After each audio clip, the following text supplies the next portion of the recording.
அதாவது வரலாற்றிலேயே தமிழ் மக்கள பிரதிநிதியாக இருந்து ஒரு தேர்தலோட தமிழ் மக்களால் ஒதுக்கி வைக்கப்பட்ட தமிழ் அரசியல் பிரதிநிதி என்ற சாதனை படைச்சவர் தான். அடுத்த எலெக்ஷனில் ஒரு வாய்ப்பு இருக்கும் போது அது எலெக்ஷன் வரைக்கும் பார்ப்போம் அந்த விஷயங்களை. இப்போ என்ன பிரச்சனைன்னு சொன்னால், அந்த காற்றுள்ள போதை தூட்டி கொண்ட மாதிரி சாதகமான டைம் கிடைக்கும் போது எல்லாரும் பூந்து விளையாடுற அளவுக்கு, அதாவது எலெக்ஷன் டைமில் இப்போ நடந்த பிரச்சனை, எலெக்ஷன் டைமில் அதை கண்டு அவங்க வெளியே கொண்டு வந்து விடைக்குள்ள எப்படி ஈழத்தமிழர்கள் எல்லா உலகமும் ஈழத்தமிழர்களும் இன்றைக்கு சீமானுக்கு சப்போர்ட் பண்ணிக்கல, அது எப்படி நிறுத்துவது எலெக்ஷனுக்குள்ளே அதுக்குள்ளே போகணும் சரியான டைமுக்குள்ளே இறங்கி இருக்காங்க. அதில் விளக்கத்தை நான் இந்த வீடியோவில் சொல்கிறேன். மற்றது என்னென்னு சொன்னால், இது அரசியல் அடிப்படை அறிவில்லாத சில தமிழ் கலசரைகள் இதை தூக்கி வச்சுக்கொண்டு தாங்கள் தலைவர் மேலே பெற்றான ஆக்கல்னு சொல்லிக்கொண்டு விளங்குதோ, தலைவர் மேலே பெற்றான ஆக்கல்னு சொல்லிக்கொண்டு சில கருத்து பதில் பார்த்துருக்காங்க. அவங்க நாங்கள் அப்புறம் இருக்கட்டுமே, இந்த அன்னைக்கும் சேர்த்து நான் சொல்கிறேன்.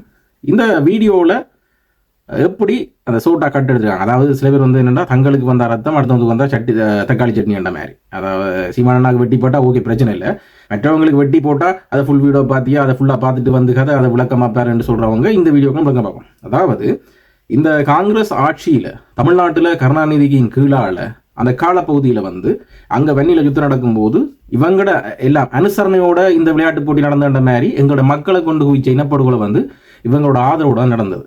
காங்கிரஸ் தமிழ்நாட்டு அதிகாரத்தில் இருந்த இந்த திமுகவோட அந்த காலப்பகுதிக்கு பிறகு தேசிய தலைவர் மீது பிரபாகரன் அவர்களை அவர்கள் அந்த பட்டியலுக்குள்ள தான் வச்சிருந்தவர்கள்.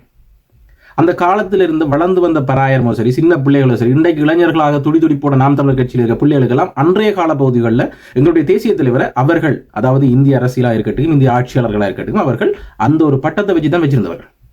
காலப்போக்கில் சீமானண்ணா இந்த தடைகளை எல்லாம் உடைச்செறிஞ்சு தமிழினத்துக்கு ஒரு தலைவன் இருக்கான், அவன் அப்படி இல்லை, அவன் இன்றைக்குமே தலைவன், அவன் கடவுள் என்று சொல்லி இந்த இளம் சமுதாயம் வளரைக்குள்ள இந்த சொல்லுவாங்க குழந்தை பிள்ளைக்கு நல்லா பால் ஊட்டி வளர்த்துன்ற மாதிரி இன்றைக்கு இந்த தமிழ்நாட்டில் இருக்க ஒட்டுமொத்த நாம் தமிழர் கட்சியில் இருக்க இளைஞர்கள் புரிதலோட, அரசியல் புரிதலோட தமிழ் தேசியமண்டா என்ன, நாம் தமிழர் கட்சி எதற்காக பாடுபடுது, தேசிய தலைவன் எந்த கொள்கையை கையில் எடுத்தான், எதற்காக எடுத்தான், இந்த புரிதலோட வளர்ந்து வர்ற பராயத்துக்கு இன்றைக்கு தேசிய தலைவன் என்று சொன்னா இவன் தான், தமிழனுக்கு தலைவன் என்று சொன்னா இவன் தான், இவன் அன்றி தமிழருக்கு வேற ஒரு கடவுள் இல்லை என்று சொல்லி இன்றைக்கு ஒரு நிலைப்பாட்டை தமிழ்நாட்டில் உருவாக்கினான்னு சொன்னா அண்ணன் சீமான். அதுதான் இந்த வீடியோல முழுமையான விஷயம். அதாவது அந்த காலத்து ஆட்சியாளர்கள் மத்தியில அந்த காலப்பகுதியில இருந்து அதுக்கு பின்னாடி தேசிய தலைவராக இருக்கட்டும் விடுதலை போராட்டமா இருக்கட்டும் சரி, இதே நிலைப்பாட்டில் வச்சிருக்கப்பட்டது.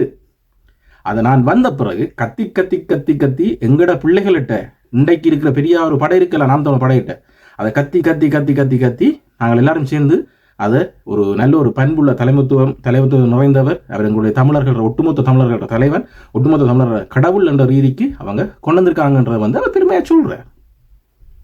எல்லாரும் பாடுபட்டுறாங்க, எல்லாரும் பாடுபட்டுருவாங்க, தமிழ உலகத்தில் இருக்க ஒவ்வொரு தமிழரும் பாடுபட்டுருப்பாங்க. அந்த ஒரு விஷயத்தை ஒரு துண்டு கிளிப்பை தேர்தல் டைம் எடுத்து போட்டோடனே இவர் தான் என்னென்னு சொன்னால் கொழும்புல போயிட்டு வடக்கு கிழக்கு பகுதிகளில் அந்த வடக்கில் தமிழர் மக்கள்கிட்ட நல்ல விதமாக கதைக்கிறது, நான் தேசிய தலைவர் பிள்ளை, நான் போராளிகள் பிள்ளை, என்னுடைய அப்பா போராளி அதுன்னு சொல்லி கதைக்கிற ஒரு நபர். இந்த தமிழ் மக்கள் எல்லாம் பெருமை கொண்டவங்க. அப்படியே காரில் போயிட்டு கொழும்புல இறங்கினோட சொல்லுவார், நான் என்ன புளியா காருக்குள்ளே வெடிகுண்டை கொண்டு வர்றதுக்கு தற்கொலை படையான்னு சொல்லி கதைக்கிறாள் தான் இவர் இன்றைக்கு என்னன்னு சொன்னால் சைக்கிள் கேப்பில் காற்றுள்ள போதை தூட்டி கொள்ள மாதிரி நல்ல ஒரு காற்று கிடைச்சிருக்கு வச்சு தூத்துறேன். இதை மக்களையும் புரிஞ்சு கொள்ளுங்க. இப்போ விஜய்க்கு ஒரு துண்டு வீடியோ போட்டேன் நான், உண்மைக்குமே அந்த ஃபுல் வீடியோ அது வேறு ஒரு அர்த்தம். இப்போ விஜய்க்கு வெட்டி போட்ட உடனே உங்களுக்கு குத்துது கூட இது, அதாவது ஃபுல் வீடியோ போய் பார்க்கணும், அந்த வீடியோ அர்த்தம் விளங்கணும், ஏனவர் அந்த இடத்துல அப்படி கதைச்சாரண்டு விளங்கணும்னு சொல்லி கருத்து பகுதியில் உங்களுக்கு எழுத்து தெரிஞ்சு உங்களுக்கு அது சீமானுக்கு மாறி போட்ட உடனே இது சரி, இது நியாயம். அதை விட அந்த வீடியோவில் அவர் குடிச்சிட்டு வெறியோடு நின்று மேடை பேச்சில் பேசுகிற ஒரு நபர் இன்றைக்கு ஆட்சிக்கு வர முதலே தேர்தல் களத்தில் இப்படி குடிச்சிட்டு கூத்தோடு நின்று பேசுகிற அவருக்கு நாளைக்கு ஆட்சி அதிகாரம் கொடுத்தா அவர் ஆஃபீஸில் என்ன நிலையில் இருப்பார், என்ன அதை விளங்குங்க. இதான் நாங்கள் நடந்த பிரச்சனையை தவிர இதெல்லாம் திட்டமிட்டு இதுக்கு முதல்ல இந்த வீடியோ கிளிப் உங்களுக்கு கிடைக்கலையா, எலெக்ஷன் டைமில் தான் இறக்கணும். அதுவும் கணக்காக இதை சொன்ன உடனே நம்பி இதை மாதிரி கூமுட்டைகள் இருக்குது தானே தமிழர்கள்.